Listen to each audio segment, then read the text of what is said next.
So listen, paying for innocent beings to be exploited and killed because they taste good is not the same thing as having an infestation of bacteria-ridden cockroaches in your house that you need to protect yourself from, okay? So this might be a little bit complex for you carnivores, but listen.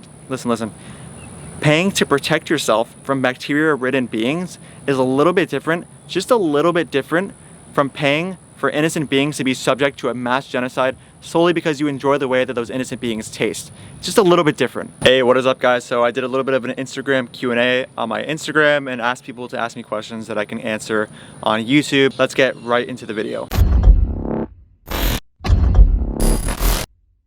So the first question is, what would you say to very selfish meat eaters who only care about what meat does for them? So when it comes to most vegan activists, when they get into this situation, the first thing they'll do is want to resort to talking about health, or if they care about the environment, talking about the environment. So I actually made a video a couple weeks ago where I said the only time I really go into health and environment is if a person says to me, listen, I don't give a about animals, I don't give a about any of that stuff, all I really care about is health and environment, whatever.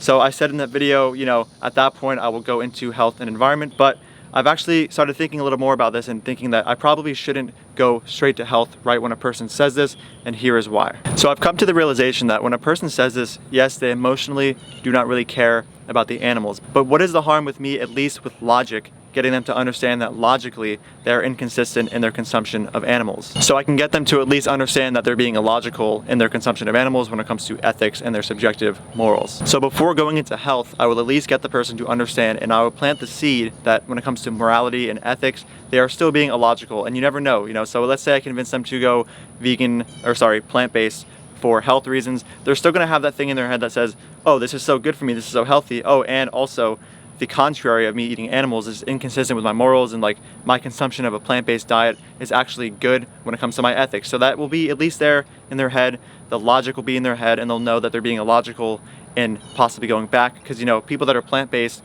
they usually, or a lot of the times, can end up going back to animals, and plant-based also doesn't necessarily mean that you consume 0 animals. These people can be consuming maybe like 1 animal product a week, and they're still plant-based technically because their diet is based in plants. So yeah, I just like to plant this sort of logic seed in their head so that maybe when they're consuming a plant-based diet for health reasons, it still occurs in their head that, you know, there's a lot of logic when it comes to the actual ethical case, and that might make them eventually switch over. So once I finish the points about the ethics and the logic, then I will go into health. So if they say that they eat meat because it's good for them, I'll say, what do you think is in meat that you can't get from plants? What is it about meat that you really need? So for reasons outside of just standard narcissism, I also wear tank tops a lot of the time when I'm doing outreach. This really helps me when I'm talking about things like protein and fitness and how you can get all the nutrition you need. If you look like a healthy, able-bodied person giving advice about health, people are going to be much more likely to believe what you're saying. So whenever I have the protein debate with people, they have the debate with me in a way that's more like, I know that there's an answer to the question of where do you get your protein, but I just want to know, because they're seeing me, they see that I have a decent amount of muscle, and then they kind of just have this idea in their head subconsciously or maybe even consciously,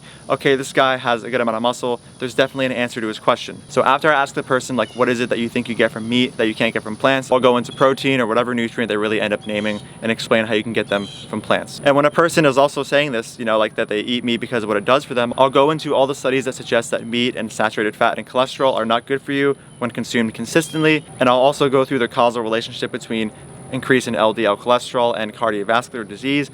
I'll explain all these things because this person is coming from a place of selfishness. So if I can explain to them that the meat that they think they actually need is actually detrimental to their health, they'll be much less likely to continue consuming meat. And outside of heart disease, I'll also go into the other literature suggesting that, you know, vegans have a lower incidence of certain diseases, not just heart disease. This kind of stuff usually does end up helping a person go plant-based, especially a person who is more selfish and cares about themselves. So yeah, I mean, have the health stuff on deck, have the studies on deck if you're doing outreach, because a lot of people do care about themselves and want to know about the health benefits of being a vegan, or not the inherent health benefits, because, you know, you could eat just Oreos, but you know what I mean, like the health benefits of eating a plant-based diet in general. And if you can convince this person to end up going plant-based, you know, from a utilitarian perspective, they're at least still saving animals, whether it's their intention or not.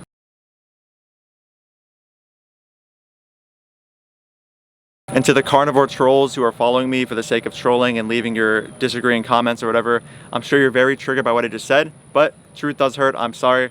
Saturated fat and cholesterol are not good for heart disease. Okay, how do you feel about fitness pages promoting eating animals and healthy weight loss meals? So I think it can be very infuriating, especially because, you know, animal products in general are not too healthy, especially when consumed consistently, and these weight loss plans usually involve animal products being consumed consistently. And a lot of the times these weight loss plans put people in caloric deficits, and we know that when you enter a caloric deficit and start losing weight, a lot of different health markers improve. This is also another theory of mine about why the carnivore community has all of these sort of health benefits when they end up going carnivore. They enter a caloric deficit, they have different health outcomes that are more positive than their initial ones, you know, that they were getting from maybe their standard American diet or Western diet.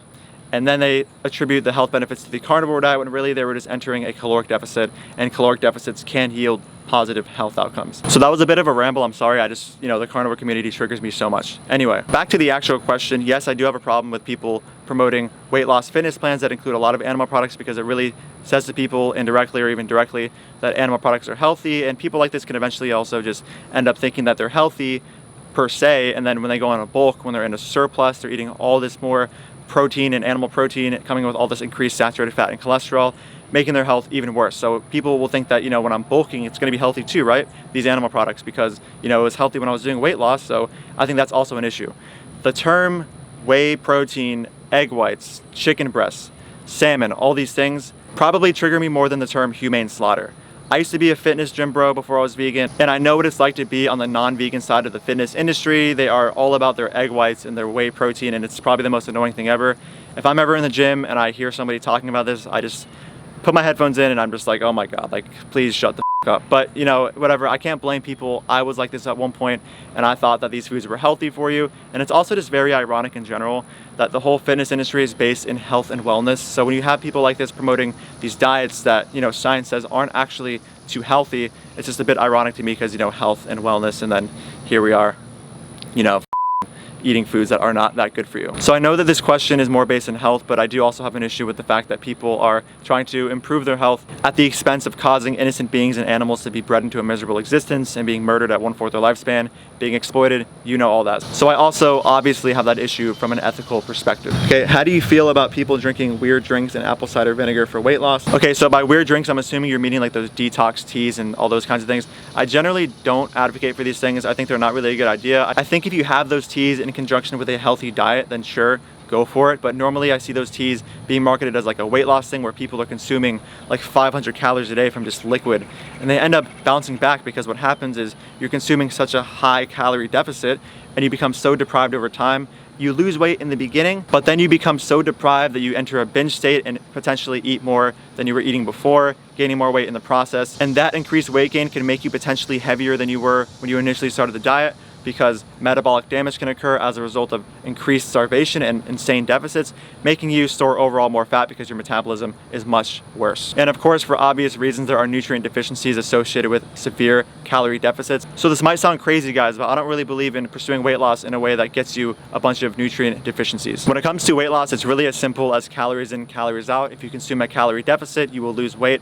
My advice is just to consume a 200 calorie deficit. This is a very modest deficit. You're not going to feel too shitty.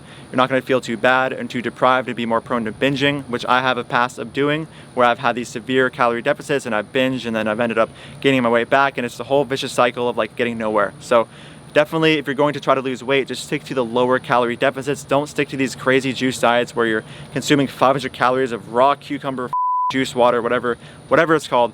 Don't stick to that. It's really not worth it, and you're going to, in the long term, just binge, become deprived, and gain more weight back. Gain so much weight that you end up weighing more than you did prior to starting the actual diet. And apple cider vinegar, I haven't really seen much data on apple cider vinegar and weight loss. I have seen it on like actual digestion. So I think for people that have digestive issues, it could surely be a good thing. My wife, Catherine, if you don't get that joke, please watch my John Venus Hunter video.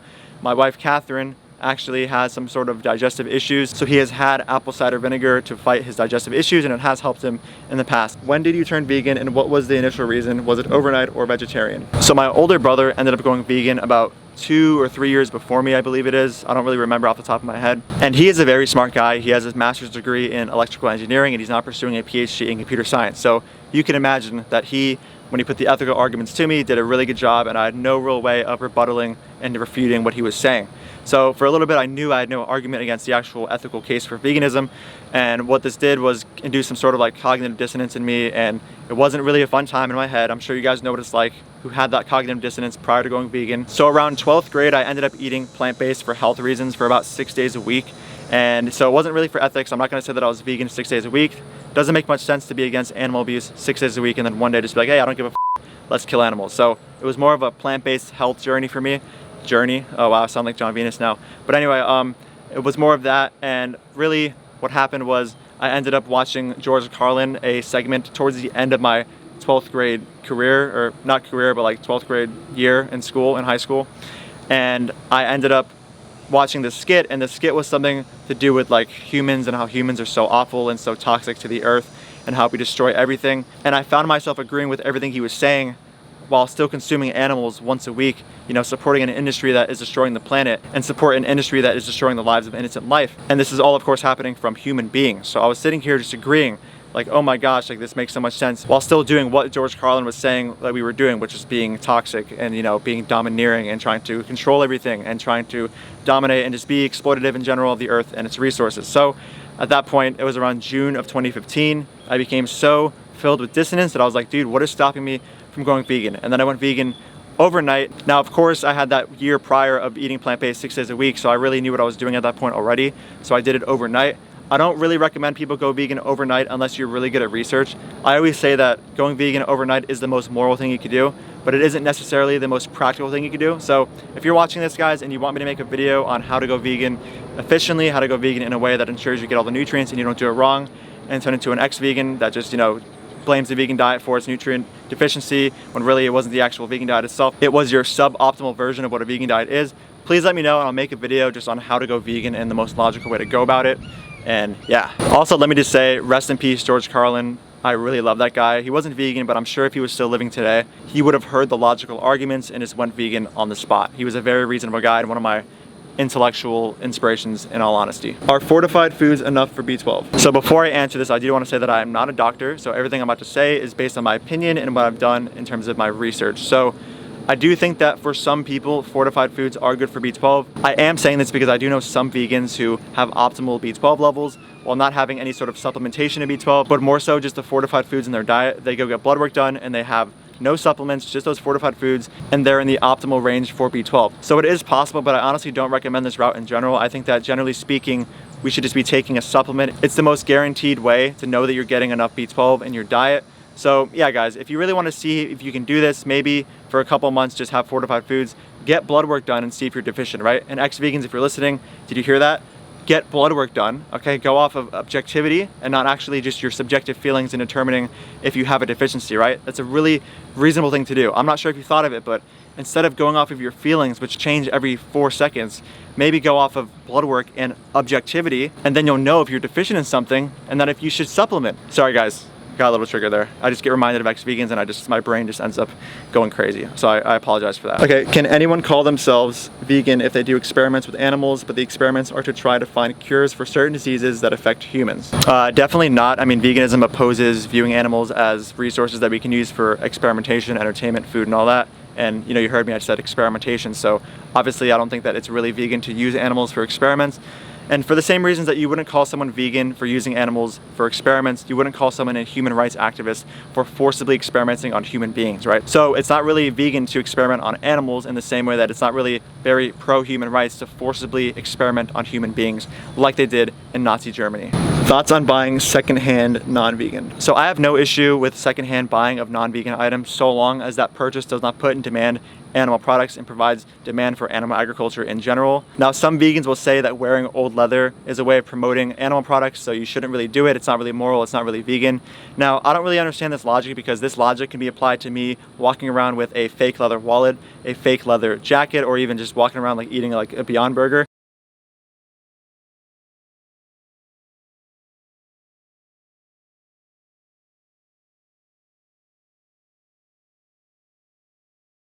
So to be consistent with this logic, we'd have to say, you know, like you can't really walk around with a Beyond Burger, you can't walk around with synthetic leather or any sort of like mock product because it might possibly promote animal products and might influence a person to go buy animal products. So unless we're going to start telling vegans to stop using vegan stuff like Beyond Burgers and vegan mock products in general in public, I don't think this argument makes much sense. So what if plants don't have feelings, they have life too, and I become speechless? So this ultimately comes down to what your moral axiom is, okay? Me personally, I care about maximizing well-being. That's one of my moral axioms. So I care about preserving the rights of sentient life and things that can therefore experience well-being. So I don't really care about life per se. I don't care about plants. I don't care about microscopic bacteria. There's really no reason to, in my opinion, value them because they cannot really experience well-being at any sort of level, period. So that's really my response to that. Vegans do not really care about life per se, we care about sentient life. And like I said before, the extension of viewing this is like valuing microscopic bacteria, and like you'd be equating like using hand sanitizer to like mass genocide. And that to me is just a little bit weird, right? So I don't really have that belief. I don't believe that life per se is valuable. I think that sentient life per se is valuable because I care about well-being and raising it in my axiom, not so much just expanding on life. What do you think about killing bugs, roaches, ants, etc. in your home? What is the vegan way here? So I think that if there is one bug, obviously you should just go out of your way and just take them out of the house and not kill them. Now, if you have an infestation of bacteria-ridden animals like cockroaches, I think you have every right to get an exterminator and get them out of your house, because at that point your well-being is being threatened and you risk getting infected by some sort of like bacteria or some sort of disease, because you know cockroaches are very bacteria-ridden. So if you have an infestation, I think that it's perfectly moral to end up getting an exterminator because your well-being is being threatened. Now, to the actual meat eaters in my comments and watching right now that are subbed for troll reasons, that are going to say, oh my gosh, like you're a hypocrite, you're going to kill and exterminate bugs in your house, like that's so immoral. Listen, paying for innocent animals to be subjugated, confined, exploited, and killed, okay, is not the same thing as having an infestation of bacteria-ridden bugs in your house that are threatening your overall well-being.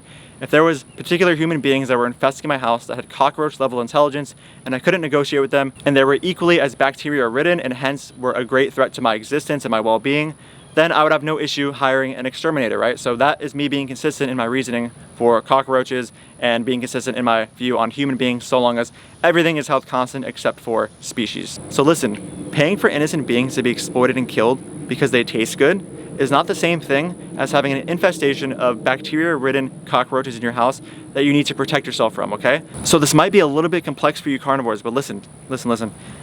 Paying to protect yourself from bacteria-ridden beings is a little bit different, just a little bit different from paying for innocent beings to be subject to a mass genocide solely because you enjoy the way that those innocent beings taste. Just a little bit different. Okay, last question. Best iron-rich foods for someone who is anemic, and tips for motivation on down days. So again, before I answer this, I want to say that I am not a doctor, okay, but this is just the research that I've done, and the information I'm giving is based on that research that I have done. So you should probably grab an iron supplement. I'm sure you've done this already if you're deficient or anemic, but that might help. And also when it comes to vegan foods and vegan foods that are iron rich, have stuff like lentils, chickpeas, tofu, chia seeds, and legumes in general. These are very iron-rich foods that you can try and hopefully get you out of your anemic state. And when it comes to general lack of motivation, I think there's a lot of things to say here, but I'm going to try to keep this short. So I think that nutrient deficiencies are a big cause actually of low motivation. I think a lot of people don't understand just how much a nutrient deficiency can have on your brain health and your overall motivation and your mental energy. So the anemia you're having might actually be responsible for your periodic lack of motivation. So definitely get your deficiencies taken care of. Now let's just say you're a person who's gotten blood work done and you know that you're not deficient in anything, but you just have these general days of lack of motivation. So when it comes to motivation, guys, you really have to just look within. It sounds very cliche, but think about the why of what you want to do. You know, if you're trying to get a really good physique and you really don't feel that motivated to go to the gym someday, just think about what you want and why you want it and how much you want it. And these kind of things will kind of give you a burst of energy inside that's just like, yeah, like I really want it, and then you're gonna go for it. You know, my goal is to be one of the top vegan activists out there, and every day I tell myself like, this is what I want and this is what I'm going to do. So I come out here and I film these videos and I'm editing all day and night. I'm editing sometimes at 2 to 3 a.m. Like I'm just going in, and I'm not always motivated to do this, but I really like look within and I just think like, what do I want? And I know what my future is, and I want to, you know, make a living off of doing what I love. So this is why I'm out here and I'm doing this right now, because I know what I want and I don't want the contrary. So think about what the contrary is to you not pursuing your goals that you're currently unmotivated to pursue. You know, again, if it's physique and you have a physique that you're not too content with, you know, if you have a little bit of a higher amount of body fat and you're not content with that, think about the contrary. Think about what happens if you don't end up having that motivation and going for your goals. You're going to sit here not content and not fulfilled with your physique and your body image, and that is not good, right? Or if you have bad health and you want to increase your health, think about the ramifications of you not going for your, these goals and like trying to fix your health. You're going to have lower health, you're going to feel worse, you're going to possibly die sooner. These are all things you need to think about. Like, think about the contrary of what's going to happen if you remain in this unmotivated state where you just really don't end up doing anything or don't end up pursuing your goals. So that's my basic advice for motivation. Really just look within and think about the why. Think about why you're doing what you're doing, and you will feel significantly better in reference to pursuing your goals and be more motivated in general. You'll get this sort of internal energy that just makes you just hyped to like go do what you gotta do, right? So guys, that is the end of the video. If you enjoyed this video, please like, comment, subscribe. If you enjoy my content and want to support me on Patreon, the link is in the description below. Thanks again for watching, and I'll see you in the next video.